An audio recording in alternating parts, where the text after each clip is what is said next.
Let's go ahead and get started. So today I kind of wanted to start out by just giving you a little intro to Reviewer. For those of you who don't know, Reviewer is an applicant management platform. So essentially, any type of program where you're intaking any sort of application, we can run here at Reviewer. So we run everything from scholarships to grant programs, to awards, different contests, competitions, corporate giving programs, call for speakers, all sorts of things like that. If you're taking any application and judging it, we are able to run it within Reviewer. So, kind of why we're bringing you this webinar today is just over the years here at Reviewer, we have ran thousands of different grant programs. So we've kind of compiled some of the best practices and some things that we've seen clients struggle with in places a lot of programs have had success. So we just kind of wanted to pull those together to kind of throw out some ideas and help guide you guys before your next grant program. So, with that being said, today we're going to go over the 5 pillars to a fair and efficient grant selection. So, this will be all about your judging and reviewing and how to make sure that that entire process is running smooth, efficiently, and is fair and unbiased. So, my name is Callie. I run all of our marketing here at Reviewer. And my role in this webinar is just to kind of share some of the things I've seen from some market research and bring some ideas. And then I have Hallie from our team here, and I'll let her introduce herself. Yeah, I'm Hallie. I am a member of the customer success team here at Reviewer. So I work with all of our clients from the time they're onboarded into Reviewer. I help them get their submission form up and running. I help them as they start to intake submissions, that evaluation process, judging, everything like that. And then I kind of help them close up and get ready for next year. So whether that's improvements, just a simple copy over, everything went well, just kind of help them with every step of the way. So I kind of have that insider view of understanding what issues they had coming from different platforms, different programs, however they ran their events in past, understanding their frustrations and why they came over to Reviewer, and then understand kind of what we bring to the table and what they're looking for with us. Awesome. So I did want to note before we get started here, the chat is open. So if you have any questions as we're going along, feel free to drop them in the chat and we'll answer as we're moving along. All right. So first, I want to run you through kind of an agenda, lay out the 5 pillars for you so you kind of know what to expect here. With number one being smarter workload distribution. So this is a way to kind of lay out your workload for your judges in order to prevent fatigue and ensuring that they are able to put their best foot forward with every application that they judge. Number two is submission order bias and randomization. This is kind of just pointing out some biases we have seen happen for clients and a kind of randomization, which is a possible solution, and some couple others that can help solve that problem. Three is designing a rubric, a scoring rubric that is designed for consistency among all of your judges and as fair as possible for all of your applicants. And then the fourth one is the redaction of data and privacy for your applicants when it comes to your judges. And then the last piece we will touch on is AI enhancements and kind of what that can look like and how that can help your program and help your judging.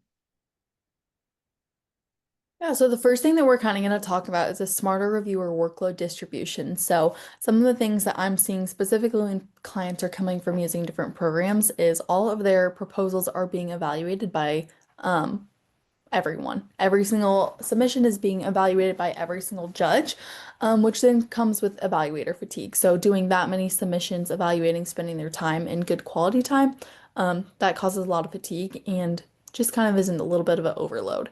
Each evaluator reviews the same static list in the same order, so we'll cover this in just a minute, but Um, when you have kind of that same rotation of you have that A to Z list of when submissions are assigned, those with the at the top of the list are going to get a lot better scores, a lot better attention to detail from those evaluators. Excuse me. And then those at the bottom of the list are going to get less attention to detail. They're kind of not giving that same effort as when they first started, and not maliciously by any means, but just kind of by human nature. Manual tracking and spreadsheets. You guys as admin are having to take a lot of time out of your day to manually track any reports that you want to run in spreadsheets, kind of have to configure them yourselves. Evaluators are not scoring on time or at all, which then leads you to have to track them down, remind them, and then if they still don't do it, make those last minute reassignments. So, kind of moving over to the modern approach, things that we like to kind of put an emphasis on and encourage all of our admin here reviewer is to limit each reviewer to 15 to 25 proposals per reviewer. So, not overloading them, avoiding that fatigue. Group-based evaluations, we're not just having everyone, again, evaluate everyone. We're going to give everyone their specific niche, something to kind of stick to keep it consistent. With that, random assignments. So instead of having the same people show up in the same order every single time, we're going to randomize that. And then we're also, instead of taking your guys' time to manually assign each submission to each judge, we can randomly do that for you. Automated progress dashboard. So you as an admin, but then also your reviewers are going to be able to see their progress report. So see how many are assigned to them, how many they've completed, and how many they have left. See a nice percentage. Balanced assignments across the team, so making sure that everyone kind of has that same benchmark of how many they're applying for. Logic-based scoring, which Callie will touch on here in a little bit, of making sure that your scoring is cohesive, the same for everyone, and actually matters for what your end goal is. And then automated reviewer follow-up, so taking away that manual assignment for you and making sure that you are checking in on your reviewers, reminding them, letting them know if anything is incomplete, kind of just keeping them updated. From there, a few of the things that we're going to talk about that tie into that but are kind of a different topic is going to be your submission order bias and randomization. So touched on a little bit in that last slide, but going to go a little bit more in depth. The first proposal effect. So when you see the first few proposals, your top three, you're going to be more harsh, you're more tentative, you're more kind of focused in on that. And then as you go down your list, you're going to be more lenient, more lackadaisical. Again, not maliciously, but just kind of human nature as we go through a long list. With that comes that end of queue fatigue. So at the end of your list, again, not going to be getting that same effort, attention to detail as a first, which at the end of the day is not fair for your applicants. With that, we have randomized queues. So each individual reviewer is going to get a different order when they open up their evaluator portal in their submission list. And then every time they open, it's going to be different. So it kind of gives each submission that fair chance to see then be the first one to be reviewed in that time period. And then multiple review rounds. So something we do a lot in reviewer is we separate submissions into buckets. So whether that is for your different grants that you are doing, different awards, scholarships, however you separate out, if you have anything kind of specific like that, we like to divide that way. And then each evaluator is going to have their kind of specific niche and then randomized within that. So with that, I'm going to show you guys just a quick little peek of what that grouping kind of looks like. Sorry about that. Perfect. So, just kind of a quick little overview of your group. So, if we just click and edit here, we can see our four groups. We can rename them. We can see how many submissions are assigned to them. And then with that, I also just wanted to take a quick peek at scorecards. So you can either choose to use the same scorecard for each group, or if you're doing kind of a different category, we can have different scorecards for each individual group, which is also something that is super handy. See how many submissions are being scored by each group, judges, just kind of that inside criteria of your grouping.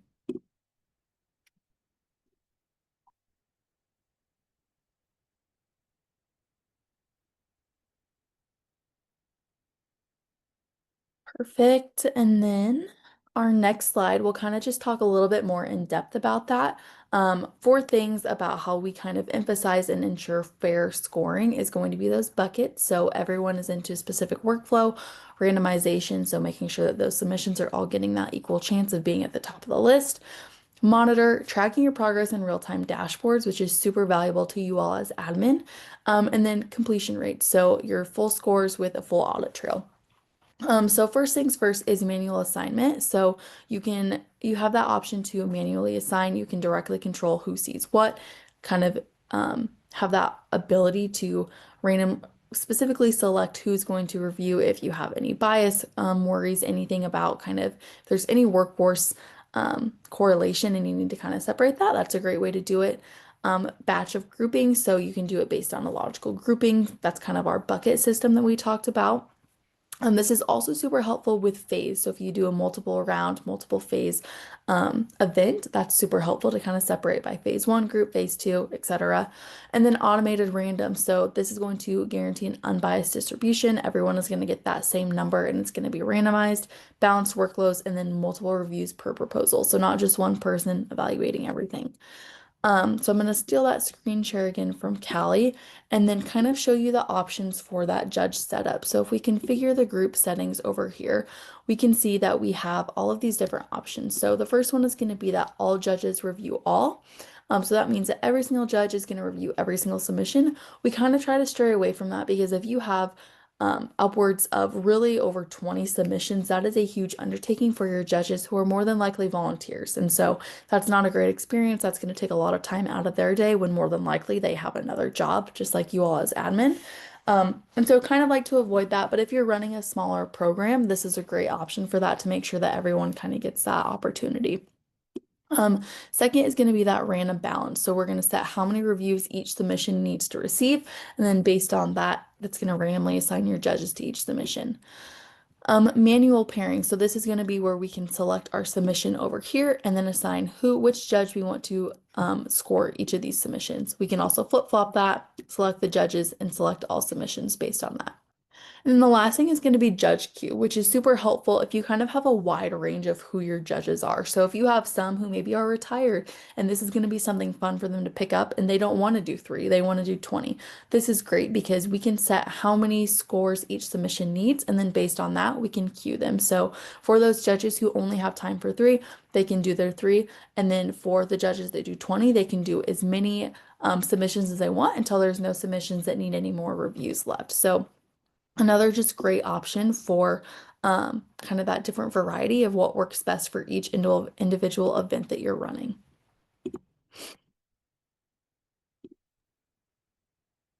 All right.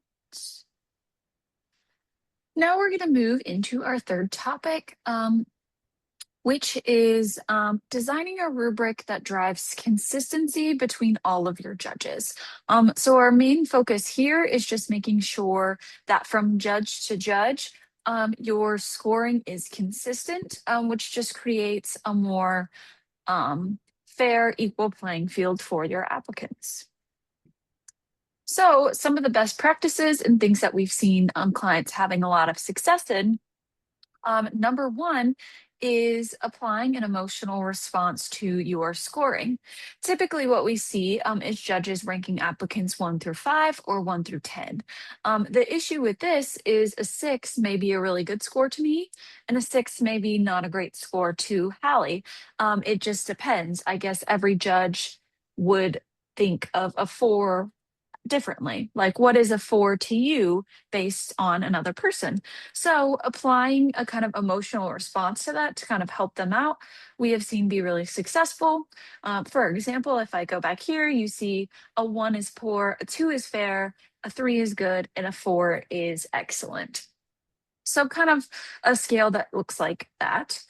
And then our next one is making sure your scoring is aligning with your mission and vision. Make sure that you are writing your scorecards in your evaluations based on your organization's goals, your visions, your missions, and ultimately your values.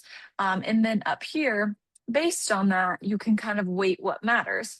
So if your company has a certain mission or certain values that you find more important, weighting those questions more than some of the others.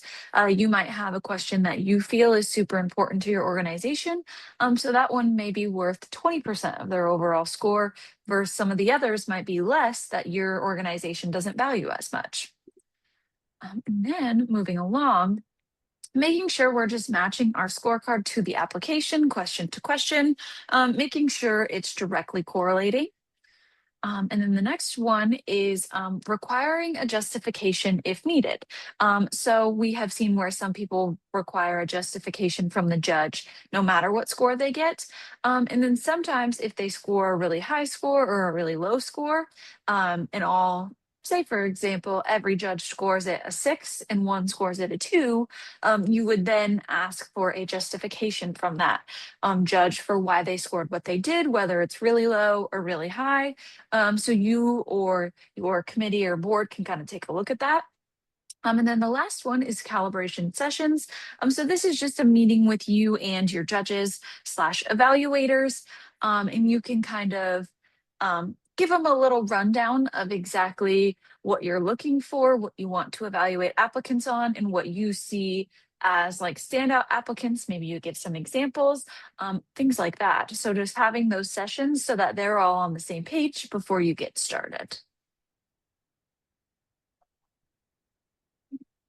Yes, so the next thing we're going to talk about is data redaction and privacy first reviews. So this is super important for if you are running an event in a organization-wide base, or if it is in a community where you are well known and most people know each other. So making sure that, again, it's fair for the applicants. So keeping their name hidden, address, any of that personal information that would be a dead giveaway of who this person is, which then could lead to bias or unbiased. So super important. That's something we can do right now, where we can hide any of that data that needs to be preserved. The last topic that we're going to kind of focus in on is AI enhanced review oversight. So obviously in the world of AI, getting it integrated, so kind of utilizing that tool that we now have. First thing that we're going to talk about is proposal summaries. So this is a really great tool for those of you that are running very large events who maybe have a bunch of submissions, and first round you want to weed out those who aren't going to fit your program. Not a great match for what your kind of goal is. And then also on kind of the flip side of that, if maybe you don't have a ton of applicants, but your submission form is just very lengthy. So that first round of kind of giving the judges the opportunity to just read that summary, kind of understand and get through that first phase, just kind of with a quick summary. Obviously, at some point, you're going to want to look more in depth into those final submissions, but the summary is a great tool to pick out which parts of that submission form you want to really hone in on versus parts that aren't as important in that first initial round. Second thing is scoring normalization. Callie touched on this earlier, but it's really hard to score fairly when you have your tough judges, your super easy judges. There's not really a way around that. It's going to vary from person to person, but a way that we can combat that is with score normalization, which I will show you guys in just a minute, kind of how that works. Outlier detection. So again, Callie kind of touched on this, but if we have a submission that is getting very high scores and then randomly there's a very low score, or vice versa, it's really important that we can kind of see that outlier and get to the bottom of why it is scored. So whether that is getting that justification, or maybe just reaching out and seeing if maybe it was a fumble finger moment, something that wasn't intentional, just kind of happened. Again, another way to kind of cover our backs and make sure that things are fair for those applicants. AI-powered deliberation. So using those bucket proposals for variance categories, basically just streamlining that committee deliberation, and then making sure that we focus on what needs the most attention. Proposal comparisons. This is another great tool for your judges. A lot of people that we work with right now, organizations, companies, they have their judges rank submissions. So they're going to judge 10 or 15 and then please list your top 3 submissions. So what's really great about the proposal comparisons is that our judges can put those excuse me, submissions side by side. And so you can decide who's going to get that top 3 spot and who's not. And then last thing is document verification. So this is going to be really great if it's a lengthy form, if you are having to upload budget proposals, tax documents, financials, anything like that, where you're going to have them enter in the form, but then also that transcript. And then AI can match and see, is what they entered in the submission form, does that match the document that they uploaded, which is a really great tool. Um, from there, I'm going to show you all some of those tools, kind of what they look like actually while they're working. So first thing is going to be the summary. So first kind of overall use case is going to be in an overall submission form. So if you have that first round, a really lengthy form, and please give me a summary of blank, blank, and blank. And you guys as admin can pick what you think is most important for those judges to see summarized. And then we can view that entire applicant overview over the entire submission. If you're going through the entire submission and there's certain sections where you don't think you needed to hone in on too much, you don't need to take too in-depth of a look at, you can view a quick summary of just that section. So kind of a lot of leeway in that sort of thing, but a really great tool to use as you're just kind of getting through that first couple rounds of evaluations. The second thing that I wanted to kind of talk about is our document verification. So this, for example, is a scholarship upload submission. Cumulative GPA, for example, we have them enter that in the submission form and then also upload their transcript. So right here, we have verified that the amount that they have entered in that submission form matches what they uploaded in that transcript. However, there is some discrepancy here, which is flagged out that the completed credit hours does not match what they entered to what is on that transcript that they uploaded. So you can kind of take a peek in here, click around, see what all matches versus what doesn't match. Kind of just take that in-depth look of what is and what isn't working. I'm going to hop back over here and we can talk about that normalization that we talked about. So, we're going to have those tough judges and we're going to have easy judges, no way around it. But what we do at Reviewer is we normalize those scores. So, say that Callie gives on average each applicant a score of 70. That is going to be her benchmark score, which is going to turn out to be a 1. Let's say I, on average, give each applicant a score of 100. That's going to be my benchmark average, and that's going to turn into a 1. So anything I score above a 100 is going to be above average. Anything below is going to be below average. Same with Callie for her 70 benchmark. Anything above is going to be above average, and anything below is going to be below average. So just taking a quick look at these submissions here. We can see that this specific score for Daniel Lee, his score was below average. So across all submitters and judges, that's going to be something that is probably not going to be a finalist in your event. However, Jessica Brown, she's scoring above average. And so she's someone that you might take a better look at. So just kind of an overview of that normalization report. Super great tool for ensuring that you're picking the overall best winner and not just who received the highest scores. Last thing that I kind of wanted to talk about is the comparison tool. So this is going to be super helpful for those judges when you do have them decide that rank. So I'm just going to click in quickly to one of these submission. So I clicked into the submission. Over here on the right side, we have that evaluation form. Let's say I filled out the evaluation form and I just am stuck between Gregory and another submission. If I click this compare button, excuse me, and I decide I want to compare Dr. Gregory to Michael Scott. Over here, I can have Michael's submission. I can compare side by side, make my final decision of who is truly the better applicant, and then I can rank them from there. So a great tool to kind of give them that ability to put side by side and make that best decision.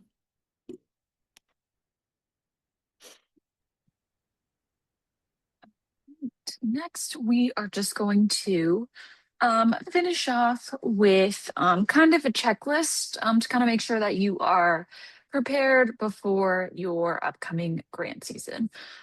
So just to make sure that you have all your bases covered and your reviewing is laid out.